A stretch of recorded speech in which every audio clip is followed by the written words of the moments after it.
ازيكم حبايبي؟ عاملين ايه؟ يا رب تكونوا بخير. النهارده كده هعمل حاجه بسيطه حبيت اشارككم معايا. زهقنا من الاكل بقى ولقيت عندي كده لفه جلاش، قلت اقوم ايه اعملها. عندي لحمه معصجه ولفه جلاش، زي ما انتم شايفين كده اللحمه.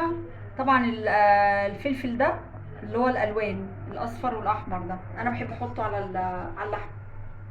ومعانا هنا كوبايه لبن ومعانا بضايه، دول اللي هنحطهم على الوش. اول حاجه هنقول بسم الله الرحمن الرحيم. بصوا بقى، لما تيجوا تعملوا الجلاش ما تقطعوش، قطعوه بعد ما بيطلع معاكم زي الخرطه، بتطلع خرطتها زي الفطير بالظبط. يعني انتوا لما تيجوا تعملوا صينيه الجلاش ما تحطوش، ما تقطعوش. تمام، قطعوها بعد ما تطلع. طبعا بندهنها كده، طبعا كلنا بنحب الجلاش والرقاق.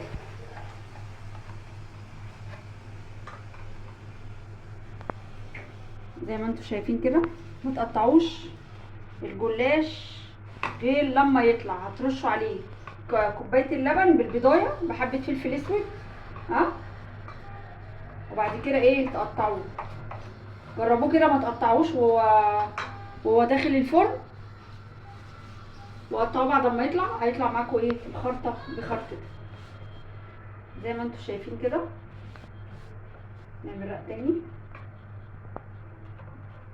ما تدينيش كتير، يعني ما تحاوليش تحطي في الحاجه دهان كتير بحيث ان ما تطلعش تقيله. هو زي ما انا بعملها كده بتطلع خفيفه وجميله، وزي ما انتوا ايه شايفين كده بتطلع ايه حلوه وخفيفه. طبعا كل ده هنغطيه كده اهو. نحط اللحمه الجميله بتاعتنا، بسم الله الرحمن الرحيم.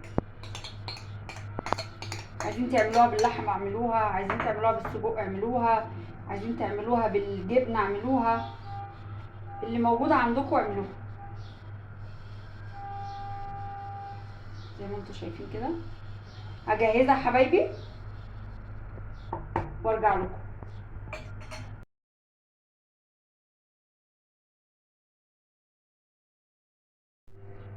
وده يا حبايبي بعد ما عملنا صينيه الجلاش الجميله بتاعتنا اهي، اكنها فطيره. بصوا عشان انا ما قطعتهاش تطلع معاكم، بصوا اكني مش صينيه جلاش، اكني فطيره مشلتته.